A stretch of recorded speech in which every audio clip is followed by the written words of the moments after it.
So, ito guys, no, it doesn't matter kung babae kayo or lalaki kayo, mga kapiksi, no? Masculine energy, ibig sabihin lang nun. But for some of you guys, talagang maganda yung money department nyo, money energy nyo, mga kapiksi. For some of you, pwede may mga tumutulong sa inyo, no? Nagbibigay ng mga financial aids, literal, tulong pinansyal. For some of you, baka nire-refer kayo sa trabaho, mabigyan kayo ng trabaho, mabigyan kayo ng mapagkakakitaan. For some of you naman, ibig sabihin ito, very stable yung inyong kalagayang pinansyal, mga kapiksi. So, pwede meron kayong source of income right now and very secure naman kayo, hindi kayo masyadong namang problema sa pera,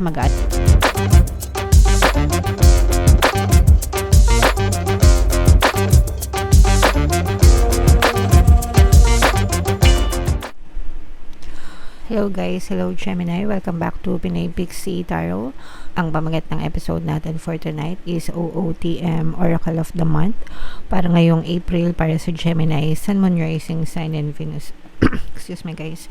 So meron tayong tatlong set ng decks dito guys. Ito yung para sa spiritual message nyo, ito yung para sa life messages, and ito naman yung para sa love life, mga kapiksi. Kung ano na lang yung makaresonate guys, take that message, kasi hindi lahat ng mensahe ay makaka-resonate para sa inyo, mga kapiksi.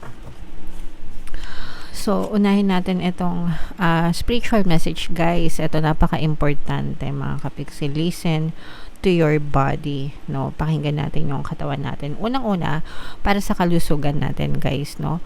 Yung katawan natin, no? Whatever na sinasabi niyan, yung mga kirot-kirot, mga kapiksi, yung konting sakit-sakit na nararamdaman nyo, that's your body signaling you, no, na there might be something wrong, maaring merong mali sa katawan mo, no?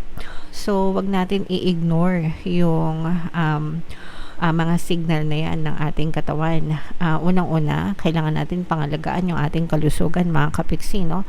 Health is wealth, pinaka-importante yan kaysa sa lahat ng kahit anong bagay sa mundo.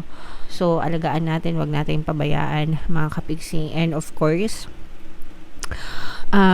dapat talaga kumukonsulta tayo ng mga manggagamot, di ba? Para maagapan, mabigyan ng karampatang lunas yung mga sakit natin, mga kapiksi. Pangalawa, guys, we also have to listen to our emotions, no? Yung emosyon natin, syempre nararamdaman din yan ng katawan natin, no? And kapag maganda yung iniisip natin, syempre maganda yung emosyon natin. Kapag pangit yung iniisip natin, pangit din yung emosyon natin. So, we always need to listen. Kailangan natin pakinggan yung sarili natin, mga kapiksi, para alam natin kung saan tayo mas nakafocus, kung sa negative ba or sa positive. Syempre, pag negative yan, guys, negative din yung magiging resulta niyan sa buhay natin. Yung mga negative thoughts nyo, negative assumptions nyo, may impact din yan, guys, kasi nakaka-stress yan, no? And yung stress, guys, hindi nyo alam, malaki yung damage na nagagawa niyan sa kalusugan natin, sa katawan natin. So, dapat talaga iniiwasan natin yung stress, mga kapiksi, no? Sa channel natin, guys, sa mga hindi nakakaalam, meron tayong Tagalog guided meditation, pampawala ng stress, no? Sa mga kapiksi natin na stress. Pwede nyo pakinggan yon, mga kapiksi, makakatulong yon para sa inyo. Okay? So, pakinggan natin tong message na to, guys. No matter how bad we feel, our bodies are always working on our behalf to create health and vitality. Meet your body halfway by acting on the messages it sends you. Whether it's a whisper or a roar, don't ignore what you hear. Listen to your body. It wants the best for you. So, sabi ko nga guys, no, palagi tayong binibigyan ng signs, ng signal ng ating mga katawan if we are focused on the positive, if we are focused on the negative. So, palagi tayong makinig sa ating katawan, and of course, alagaan, guys, 'di ba? Yan na lang yung meron, lahat tayo meron yan, 'di ba? Yung kalusugan, mga kapiksi, pantay-pantay tayo. So, yan na lang yung pinaka-treasure natin. So, dapat alagaan natin, mga kapiksi. Okay? Right. So, comment down below if naka-resonate kayo, guys. And tingnan naman natin, ito naman yung life messages nyo, mga kapiksi. Habang sinashuffle ko to, guys, panoorin nyo muna yung video natin regarding sa ating paano mag-manifest ng abundance video course. Kapiksi, sawa ka na ba sa mga struggles at hirap sa buhay mo? Masipag ka ba at masikap sa buhay ngunit hindi ka pa rin umaasenso? Ilang beses ka na bang nag-attempt mag-negosyo at mag-invest pero palagi ka pa rin nalulugi? Sa pagkakataon na ito ay maaaring may subconscious beliefs ka na nagiging balakid sa iyong pag-unlad at pagyaman. Introducing, paano mag-manifest ng abundance video course. Dito ay matututunan mong ma-overcome ang mga balakid mo para tuluyan ka ng umunlad, umasenso, sumagana, maging matagumpay, successful at maswerte sa iyong kabuhayan, pera, trabaho, negosyo, salapi at kaperahan ng bonggang-bongga. Dali, mag-send na ng email sa pinoypixie@gmail.com at simulan na ang iyong pagyaman ngayon. Alright, so sa lahat ng gusto mag-avail ng course guys, tawag dito, mayroon tayong promo, no? Free 3-in-1, pampaswerte subliminal. So, pampaswerte sa buhay, sa pera, at saka sa love life. So, mag-avail na kayo, guys. And ito naman yung mga life messages. Sobrang positive, guys, sa mga life messages sa nyo. We have man holding a coin and we have the journey energy. So, ito, guys, no, it doesn't matter kung babae kayo or lalaki kayo, mga kapiksi, no? Masculine energy, ibig sabihin lang nun. But for some of you, guys, talagang maganda yung money department nyo, money energy nyo, mga kapiksi. For some of you, pwedeng may mga tumutulong sa inyo, no? Nagbibigay ng mga financial aids, literal, tulong pinansyal. For some of you, baka nire-refer kayo sa trabaho, mabigyan kayo ng trabaho, mabigyan kayo ng mapagkakakitaan. For some of you naman, ibig sabihin nito, very stable yung inyong kalagayang pinansyal, mga kapiksi. So, pwedeng meron kayong source of income right now, and very secure naman kayo, hindi kayo masyadong namamroblema sa pera, magaan yung daloy ng pera. And for some of you, no, parang namamanage nyo din ng maayos yung inyong kaperahan, yung mga budget nyo, yung mga expenses nyo, mga kapiksi. So, and you also have a very good relationship with money. Yan talaga, guys, yung dapat na iniingatan natin, no? Isa sa mga favorite kong affirmations pagdating sa relationship sa money, I love money and money loves me. Okay? Para talagang close kayo, di ba? Para hindi na kayo maghihiwalay habang buhay. I love money and money loves me. So, pwede nyo yung idagdag sa money affirmations nyo. And yung mga sample na money affirmations na sinishare ko, guys, 3 lang naman yan palagi, paulit-ulit, no? Money, money, come to me. Palagi ako may pera, palagi ako nagkakapera. I'm the queen of abundance, I'm the king of abundance. So, pwede nyo rin yan sabihin, guys, no? Para maging magaan din yung pasok ng pera sa buhay nyo. So, i-comment nyo na rin yan, guys, sa comment section. And then, we have new journey. For some of you, guys, bagong journey, bagong simula, bagong chapter, bagong adventure.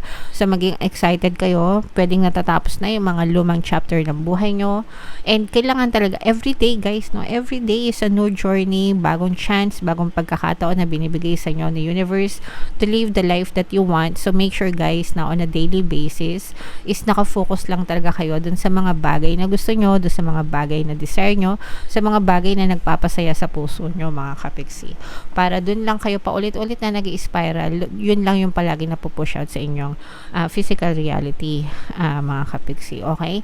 And for some of you, guys, parang sinasabi rin dito, no, na maaari kayong magsimula ng bagong journey pagdating sa inyong financial aspect ng buhay. So, pwedeng magsisimula kayo ng bagong negosyo or bagong trabaho, mga kapiksi, o kaya naman ay bagong investment, mga bagong mapagkakakitaan. Alright? So, make sure, guys, no, na para sa mga bagong pagkakakitaan, guys, make sure na pag-aralan nyo mabuti, study it well, di ba? Make sure na binibigyan nyo ng sapat na oras at panahon na pag-aralan yung mga pinapasok nyo, mga kapiksi, para hindi kayo mapahamak, guys. Okay? Alright. So, comment down below if feeling nyo naka-resonate kayo dyan. Mga kapiksi, i-mind nyo na yan, mga money na yan, mind, pera, mind, pera, etong mga bagong journey na yan, okay, i-mind nyo na yan sa comment section, mga kapiksi. And ito naman yung sa love life, guys, yung mga naka-influence sa love life nyo. Habang sinashuffle ko to, guys, naka-flash sa screen nyo yung ating course, paano mawala ang third party at magkaroon ng harmonious na relationship. Sa mga interesado, mag-send lang kayo ng email sa pinoypixietarot@gmail.com. So, dito naman guys, ito naman yung mga maaaring maka-impluwensya sa love life nyo ngayong April, mga kapiksi. Pwedeng ano to guys, no? He, she na relationship, ibig sabihin, lalaki, babae, o kaya naman she na relationship guys, babae sa babae. Ito guys, meron tayong mature woman energy. It's either ito yung energy mo, mga kapiksi, o kaya naman energy ng person nyo. Kapag love reading kasi guys, nakaka-capture parehas, or pwedeng makapture yung sayo, or pwedeng makapture yung person mo, pwede rin magkabaliktad yung roles, okay? So, yeah. So, meron tayong mature woman. Ibig sabihin, pwedeng older as in, mas matanda sa edad, no? O kaya naman, mature mag-isip. Ibig sabihin, very responsible. And, we also have work energy dito. Pwedeng, ano guys, no? Ang nakikita natin dito is pwedeng nakaka-apekto yung trabaho sa inyong relationship, mga kapiksi, especially if very responsible. It's either ikaw or siya. Regarding dun sa career, kumbaga parang priority yung career, focus sa career, focus sa trabaho, na minsan nauubos or nakakain yung oras, hindi na masyadong nagkakaroon ng oras para sa'yo, o kaya naman mas priority niya yung work or career over you, o kaya naman meron siyang mga personal goals, no, pagdating dun sa karera or sa trabaho. Sometimes kasi ganon, pagka may mga opportunity na dumadating, syempre mahirap pakawalan, minsan lang, di ba? So yung iba ginagrab yung opportunity na ganon, na sometimes nakaka-apekto sa trabaho, sa relationship, nawawala ng oras sa partner, sometimes nagkakalayo pa, 'di ba? Kasi kapag ka nagiging LDR ganyan. So pwedeng nagiging factor yung trabaho, mga kapiksi, sa relationship nyo. Okay? Pero ito naman guys ay nasa tamang pag-uusap lang. Kung busy siya, edi magpaka-busy ka rin. 'Di ba? Kung nagtatrabaho siya, edi magtrabaho ka rin, 'di ba? Kumbaga parang wag niyong paikutin yung mundo nyo sa isa't isa lang, guys, no? Syempre kailangan natin mabuhay. But then again, kailangan ding i-balanse.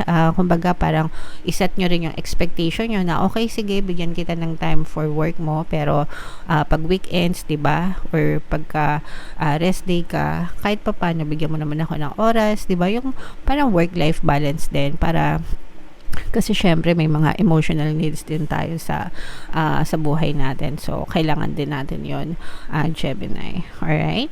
Okay. So, yeah. Comment down below if naka-resonate kayo, and kung saang message kayo naka-resonate, mga kapiksi. Dito ba sa spiritual guys? Dito ba sa life, or dito ba sa love life messages? Comment down below guys.